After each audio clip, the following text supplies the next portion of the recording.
Hey ladies and gentlemen, it's HD and it's time for another HD broadcast. This is actually going to be the third and final game between Loner and Marine King, and we do have Marine King as the red Terran down here in the bottom position, and we have Loner, aka Fever, playing at the top side, and this is one of the new GSL maps, which I'm actually going to go ahead and take a look right now what map this is. I'm sorry I didn't look this up earlier, but what is it? It is Terminus RE.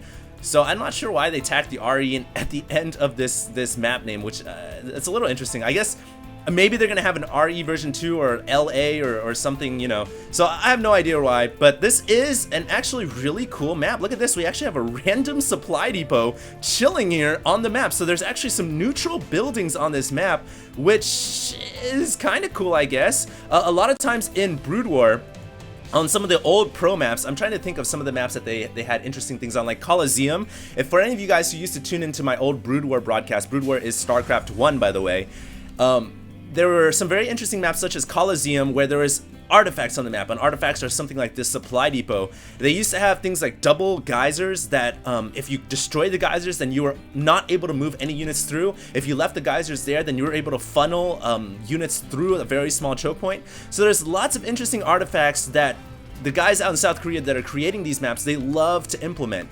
So I'm very much, like I said before, looking forward to having interesting artifacts on the map. I'm not exactly sure what the supply depot, what the deal with that is. It doesn't really do much for me, but an example of an interesting artifact might be, for example, a constant size storm that is always here, for example, and if you walk there, you take damage. So that's one of the interesting things that I'm sure we're going to be seeing in the future as StarCraft 2 continues to evolve, as the expansions come out, and as new maps continue to get pumped out from the GSL and from all the guys out there in South Korea, as well as creative developers around the world. So anyways, let's go ahead and take a look at this map. It's, once again, very, very big map, as is featured by almost all the new maps in the GSL. We actually have quad Xel'Naga watchtowers once again. We have 4 in the center. And I guess that's something that a lot of the guys out there like to have, just 4 Xel'Naga watchtowers in the center. Surprising this time that that Loner is not going to be scouting and not going to be hitting the Xel'Naga watchtowers. Remember in game number 1, it was on the Tau Darim altar. I think that's what the map name was called. He got proxied at the center and he didn't really tag the Xel'Naga watchtower. So it's a little interesting that he's not going to check that out and make sure that nothing fishy is going on. But he is eventually going to get into Foxer's base, aka Marine King, and he's going to see that everything's looking super standard. It actually looks like Marine King here is going for 1 barracks into Fast Expand, 1 barracks command center. At the same time, Loner is also going for 1 barracks into command center, and here comes his 2nd and 3rd barracks. So both players opening up with a very standard opening, which is 1 barracks into fast command center, and this is a map you can do it on. On small maps such as Xel'Naga Caverns or Steppes of War, you can't go for 1 barracks into command center safely because the map is too small. Because the maps now are wider and more open, the players are able to go for fast expands. They don't have to worry about early aggression nearly as much. So, like I said, games like this are going to tend to be longer and hopefully more interesting. So it looks like Foxer here. I'm gonna keep calling him Foxer because I'm just not used to calling him Marine King. He is gonna be getting his orbital command inside the base, and we're gonna expect him to lift off and establish and secure his natural expansion relatively soon. He's also throwing down his 2nd and 3rd barracks somewhat late here. He's very late 2nd and 3rd barracks, whereas over to Loner, he's already got his 4 barracks down, and they're all pumping a bunch of Marines right now. So it's a little interesting that Marine King, aka Foxer, is going to be a little bit behind. He has more harvesters though, so just a tad more. But I would be very concerned right now. If I was Foxer, I would be concerned about some kind of a marine attack. And yeah, look at this. It looks like Loner is going to be pushing forward with a larger army of Marines here. And remember, he has more production capacity with 4 barracks in the background. whereas Marine King has thrown up very, very late barracks. In fact, the second and third barracks still on the way, and he's actually not got a fourth barracks. He's gone for factory instead. So this is a very crucial time for Marine King. Marine King will have to deflect this attack, and he's dealing with a lot more Marines than he should be comfortable with. That's about I'd say about 10 Marines coming in here. No stim yet. Stim is on the way for Loner. Loner actually going to come in here and pick off a couple Marines, as Marine King was not focused on his expansion and he lost a couple of them. And now the Orbital Command in danger of going down. Gonna have to be lifted off at 1,000 health. Going down to 900 health, going down to 700 health. It is now at 600. The Orbital Command is now burning in the air. It is on fire. SCV is forced to pull off the line for Marine King, and I think he just barely kept that Orbital Command alive. Oh my god. He had to sacrifice a couple of SCVs to distract the Marine fire, and his Orbital Command is going to be repaired by these SCVs down below. So that was a close call for Marine King. Surely that would have been a GG if he had lost that, and now it looks like Loner will have to fall back. His attack doing pretty decent damage. He was able to kill a couple of SCVs. As you guys can see, he's got the economic edge now, and now Foxer is going to try to push forward and I guess do a counterattack. I don't know what that sounded pretty cool. I think that was the new sound effect for the Xel'Naga Watchtower. I guess the new map developers implement. There it goes. That's a very cool sound effect. So I guess the map developers decided to implement some cool new sound effects and stuff, so that's awesome. And it looks like, oh, we have a dropship coming out. So Marine King here going for that fast starport after the factory will have dropship support, and it may be time for Marine King to make a counter. I think this is a good time to counterattack because as you guys can see, Loner doesn't really have much besides a huge army of Marines. He's gonna have to be careful though. The stim takes out the dropship, so already a huge investment cost, 100 minerals, 100 gas, flushed down the toilet for Foxer. And remember, whenever I say Foxer, I do mean MarineKingPrime. Still very hard to call him by his new name. But here we go. Marine King is going to continue his push forward. This is a counterattack, remember. He has more tanks, and I think that Loner will have to pull SCVs off the line. Here we go. SCVs coming out, and it looks like a quick stim from Loner is actually going to force Foxer to reload his forces into his dropship and fall back. So very, very nice play right there from Loner, deflecting the counterattack. And if we pull up that income tab, we can still see that Loner is babying that small economic edge that he's got ever since he made that attack happen. About 5 or 7 SCVs, seems to be fluctuating.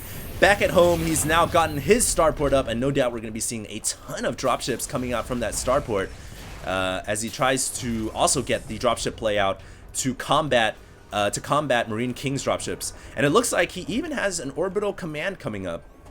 So he is going to be getting that third expansion down, and things are just looking great for Loner right now. Marine King trying to play catch up. He's throwing up 3 more barracks. I would like to see him get another command center. If he doesn't get a command center down, he will not be able to keep on top of macro, and he will not be able to keep pace with Loner, and so he will need to get an orbital command sometime soon. He does have a lot of siege tanks though, so maybe he's thinking about making another timing push before that third expansion for Loner gets saturated. That would be a nice play. But right now he's just really buckling down. He's sieging up his tanks, worried about some kind of an attack, when in fact Loner right now is actually just macroing up. So really Marine King should think about making some kind of attack happen. We actually have sensor towers going up right here, a building that all too often doesn't get a lot of action in Terran versus Terran, and I think that these watchtowers, these sensor towers, are actually most prudent in Terran versus Terran because they can catch oncoming dropships. They can see when mostly dropships. They're very, very useful for incoming drops, so it's very nice to get a ton of sensor towers around the map.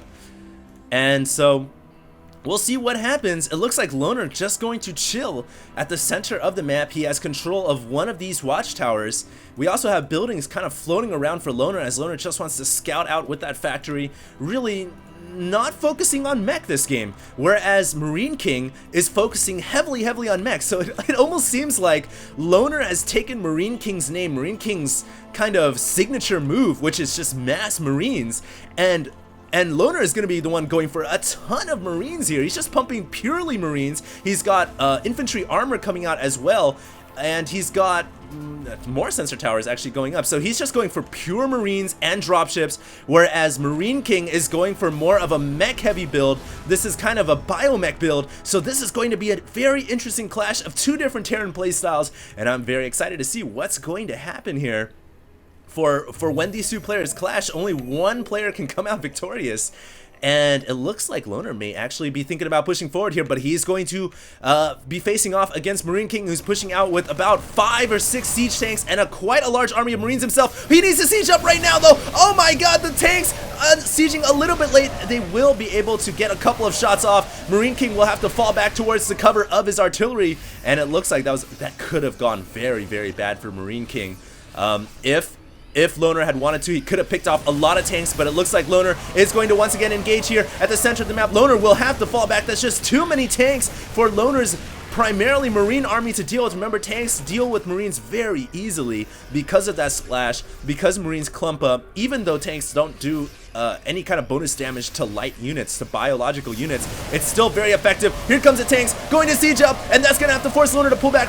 Do note, every good player, when they deal against siege tanks, they fall back when the tanks siege up, but it looks like Loner actually has enough infantry to take out all the tanks. All the tanks are gonna get picked off. So incredible play right there from Loner. I'm not even sure how he was able to deal with that, but it looks like Mass Bio just won against Biomech, and maybe because Marine King didn't really macro his reinforcements very well. As you guys can see, a huge flood of reinforcements coming out here, and if that army had been with his main army earlier on, instead of just chilling inside the main base, this game could have gone very, very differently. And so Marine King kind of threw away his edge, his small lead right there. We're going to see what happens now, as it looks like a bunch of dropships going to load up a ton of Marines here, and possibly Loner is going to go for some kind of a drop play, but he's going to have to deal with this incoming attack going straight for the heart of Loner's natural expansion. His 3 dropships are continuing to wander out, so he is actually going to try to go for a backstab attack while at the same time trying to deal with the main attack here, and this is going to be, once again, a very crucial position. Looks like the 3 dropships gonna now cross within the sensor tower's range, and you guys can see those 3 exclamation marks coming in. Does Loner realize, or excuse me, does Marine King realize that this drop is impending? It looks like he doesn't notice it. Oh, there we go. He just stims his Marines in time. He's gonna have to fall back and save his orbital command, but that is a lot of Marines. It looks like these Marines and SCVs are not gonna be able to save the orbital. Oh no, Marine King is going to lose to a backstab attack of dropships, and this is exactly why you backstab in when you're a high level ranked player. You do these backstab attacks because it forces your opponent to split his attention, it forces him to play defensively, and now Marine King is left with an all-in. He has to all-in and win the game right here, right now. Can he do it? He sieges up his tanks. His tanks are just barely in range of shelling this massive Marine army, but I think there's just too many forces here, and Loner is actually going to be able to take this game. I don't see how Marine King can possibly win. What a brilliant fork attack, a brilliant backstab attack, and that is going to most likely win the game for Loner. Marine King has a huge fleet of dropships, but what are these dropships healing? They have nothing to heal, they have nothing to drop, so they're essentially useless units at this point. And Loner, he's very close to taking this game down. He's got 3 expansions, whereas Marine King only has 2, and that is including the main base, of course. So I believe now Loner is just going to push forward and take this game. Marine King, one last attempt to hold off. He's got a very large army of Marines, tanks, and dropships still macroing that up. I'm going to remove the health bars because it just gets too confusing sometimes. So last final battle here. The tanks doing a great deal of damage, but just too many marauders in the background. And one last stim will take out the rest of the tanks. So Marine King here, aka Foxer, loses this best of 3 series over Battle.net, and Loner from China is going to take this game down. So a brilliant best of 3 series, a good Terran versus Terran game, and I actually really like this map a lot. Once again, called Terminus RE, and very interesting. I'm liking these new GSL maps. So I hope you guys enjoyed this broadcast. This is HD, going to be signing out for now. I will be casting about 10 or 12 games-ish this week from now until Sunday. And the reason for that, actually, I won't be able to actually cast on the weekend because I will be going on a family vacation. But I will be casting a ton of games today, kind of a casting marathon for me. And I'll be drinking a lot of Red Bull to do it. So hopefully you guys enjoyed this. HD going to be signing out, and keep staying tuned.